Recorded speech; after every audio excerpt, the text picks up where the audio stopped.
আমি একটা পোস্ট দিছি কে কে নিতে দিচ্ছি না। হ্যালো হ্যালো ফ্রেন্ডস, আসসালামু আলাইকুম। আমার সাথে নরসিন আপু রয়েছে। আপু, আপনাকে আমি এখন একটা কোশ্চেন করবো। সেটা হচ্ছে, আপনাকে যে পাবলিকরা কমেন্টে গালি দিয়ে বা ব্যাড কমেন্ট করে, এই বিষয়টা আপনি কী করে দেখেন বা এটা কী করে নেন আপনি বিষয়টা? প্রথম অবস্থায় আমি নিতে পারতাম না। প্রথম অবস্থায় এই গালিগুলো নিতে পারতাম না। দেখা একটা মানুষের লাইফ থেকে যখন প্রিয় মানুষটা হারায় যায়, হয়তো অনেকেরই হারায়, শুধু আমি হারাইছি সেটা না, অনেকের লাইফ থেকে প্রিয় মানুষ হারায় থাকে। সবাইকে কিন্তু যে কোয়েশ্চেন করে না। এখানে নিলয় গান করতো, মিডিয়া পার্সন ছিল, এই জন্য অনেক কোয়েশ্চেন আমার দিকে মানে আসছে, অনেক রকমের কথা। তো আমি বলবো, আমাকে যারা গালি দেয়, এখানে বর্তমান যুগে যারা ভালো কাজ করতেছে, ভালো কিছু শিখতেছে যাদের দ্বারা, তাদেরকে নিয়েও সমালোচনা আলোচনা হয়।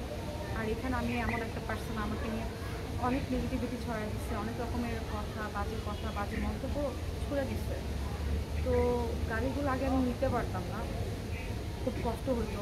এমনও হয়েছে অনেকের গাড়ি দেখে আমি সিজদায় পরে অনেক কান্না করছি। মানে আমি কখনো চাই না এই মানুষগুলোকে অভিশাপ দিতে, তারা আসলে যেমনটা ভাবে ওইভাবেই আমাকে গালি দেয়। তো মানে আগে মানে এত কষ্ট হইতো যে আমি চাচ্ছি না যে গাড়িতে মন খারাপ করে হচ্ছে চুপ হয়ে যায়, বা অন্তর থেকে একটা কষ্ট চলে আসে। বাট যারা গালি দেয় তারাও ভালোবেসে গালি দেয়, হয়তো তারা আমাকে ভালোবাসে, এই জন্য তারা আমাকে দেখে। আমি অলওয়েজ বলবো, যারা আমাকে পছন্দ না করেন ইগনোর করবেন। আমি কিন্তু কাউকে বলতেছি না আমার ভিডিও দেখবেন বা এই ইগনোর করবেন, বাট শুধু তারা হচ্ছে নিজের মুখের ভাষা খারাপ করতেছে, তাতে কিন্তু আমার কিছু হচ্ছে না। হ্যাঁ, আমি একটু কষ্ট পেয়ে যাচ্ছি, বাট আমি তাদেরকে কখনোই অভিশাপ দিই না, বা মন থেকে তাদের প্রতি আমার কোনো রাগ নেই। বিশেষ করে আমার হেটার্স যারা, তারা আমাকে প্রচুর গালাগালি করে, খুব অশ্লীল ভাষায়। তাদের জন্য আর আমি এখন বর্তমানে মানে যেটা হয়েছে যে আমি মন থেকে অনেক দোয়া করি, আল্লাহ তাদের অনেক ভালো রাখুক।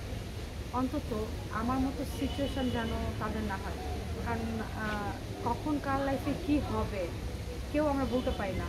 এমনও পাইছি যে তারা বলে নাটক অভিনয় এসে, মানে তারা আমার ভবিষ্যৎ বলে দিচ্ছে, আমাকে দেখে আমার সব জানে। এখন তাদের জন্য আমি শুধু দোয়া করি। আর আগে নিতে পারতাম না, অনেক কষ্ট হইতো যে একে তো ভালোবাসার মানুষটাকে হারাচ্ছি, তার মধ্যে আমাকে এত অশ্লীল ভাষায় গালাগালি দিচ্ছে যে কাজগুলো আমি একদমই করি না। এখনও মাঝে মাঝে কষ্ট হয়, কিন্তু আমি সবসময় বলি, আল্লাহ আপনি তাদেরকে ভালো রাখেন, আমার মতো পরিস্থিতি যেন তাদের না হয়। কারণ কার ভাগ্যে কখন কী হয় এটা আসলে বলা যায় না। তো ভোটারদের উদ্দেশ্যে বলবো, গালি যারা দেন অবশ্যই বেশি বেশি গালি দিয়ে যাবেন, আর দয়া করে জোর করে গালি দিতে আসবেন না। ভালো না লাগলে ভিডিও দেখবেন না, ইগনোর করবেন। বাট গালি দিয়ে আমার কিছুই হচ্ছে না, বরং আমার মতামত তারা দিয়ে হচ্ছে।